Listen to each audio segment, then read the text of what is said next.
father died when I was very young, so mummy was really the one that shaped me, much of what we did for the rest of our lives. And for her, it was important that we treated people fairly and that nobody was better than anybody else. And I think that those were really even within the church, we were allowed, mummy was happy if we questioned things, if we, didn't agree with certain aspects of what, was being told to us. You went as far as standard 8, which is grade 6. And then you had 2 years of teacher training.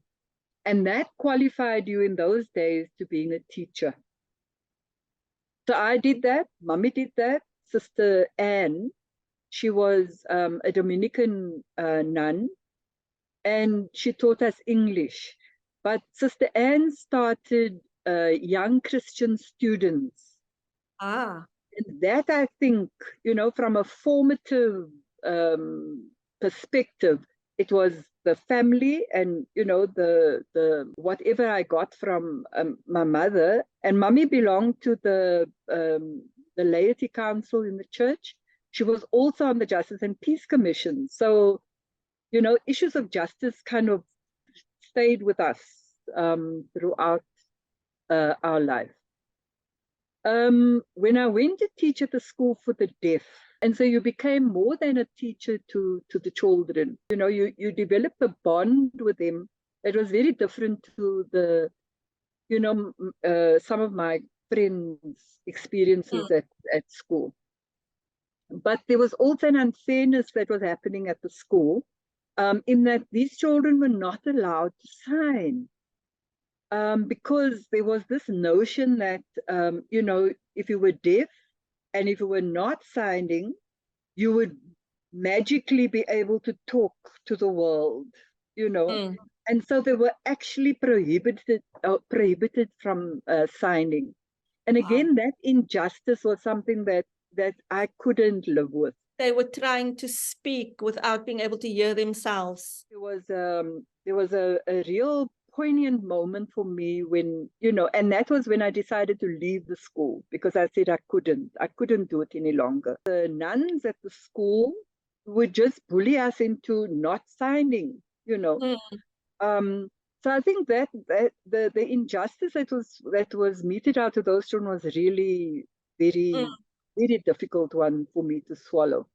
After I left the school for the deaf, I went to the first World Youth Day in 1986 in Rome. It was like 1986, and I had this big afro, and because we were English speaking, we were put in the group with the English speaking young people, and for our sins we were with the Americans.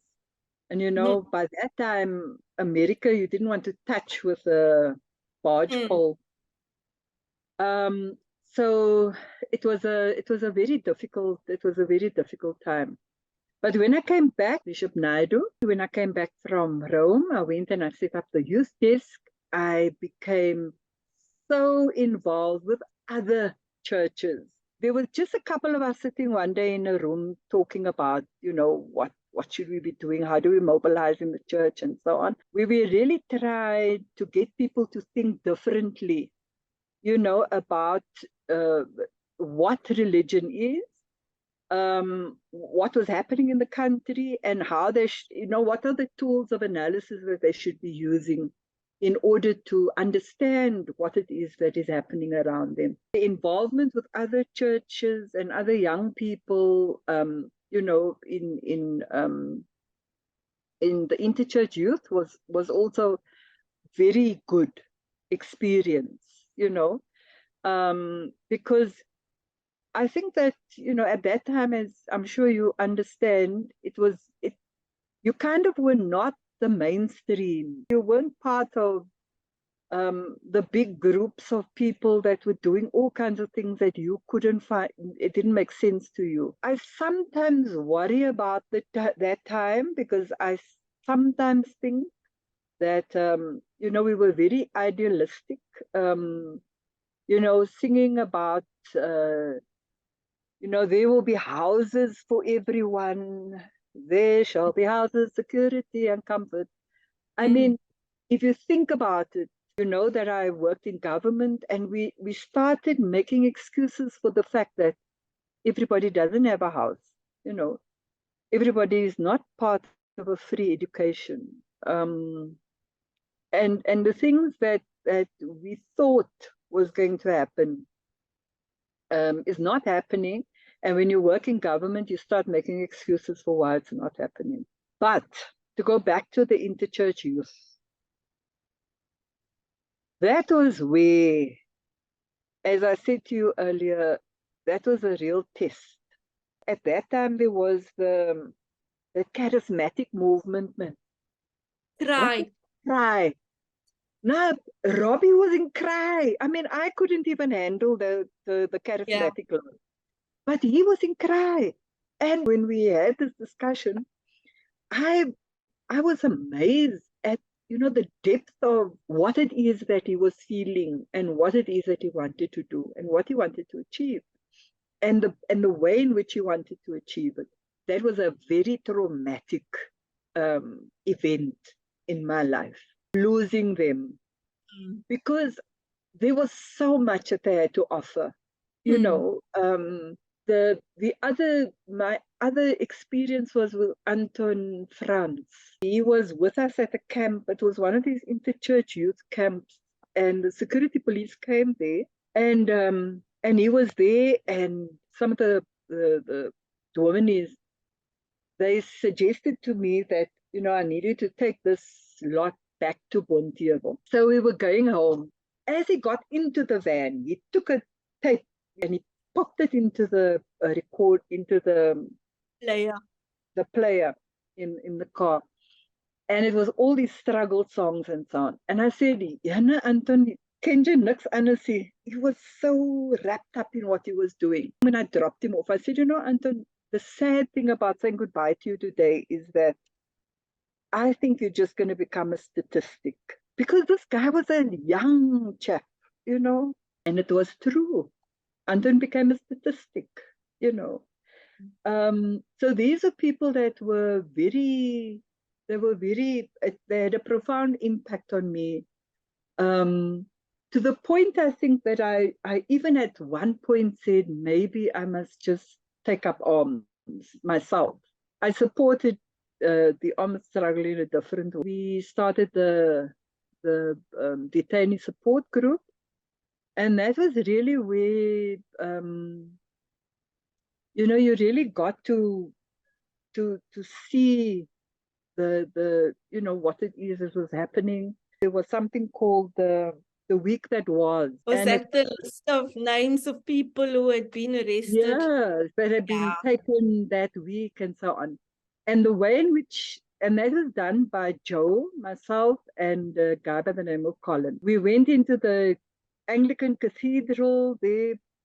At the top, they had one of those duplicating machines. We would lay it out, and laying out wasn't done with a computer. It was done by cutting up pieces of the newspaper or articles that we got and so on. And we did that every Sunday night.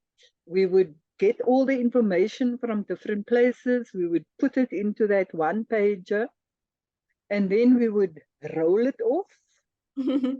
Sometimes we'd only get home at 3 o'clock in the morning. In the evening, on a Sunday evening, when we'd done it, we would put it into envelopes and stuff. And then we'd go to different post boxes, and we would post these letters. I think that it was just something that was useful for us to do, was on every Sunday. You said, like, you talked about how do we mobilize? How did that conversation even find its way into that space? We were there as church. We were not there, as people that didn't believe in something.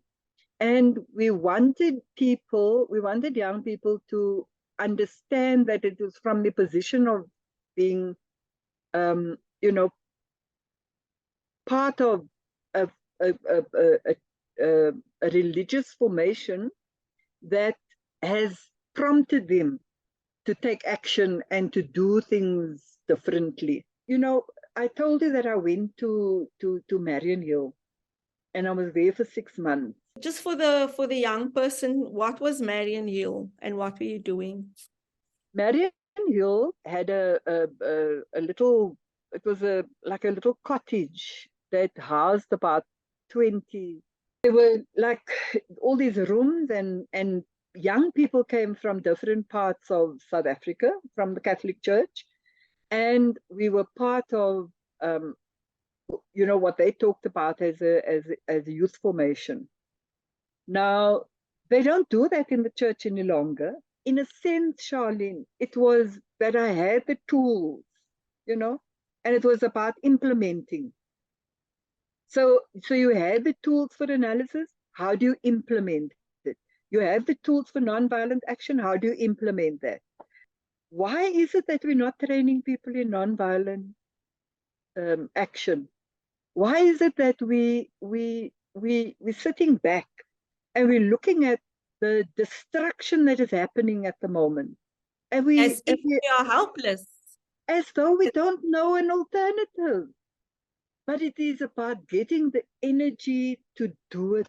But at that time, I'm saying I think I had the tool, and it helped me to kind of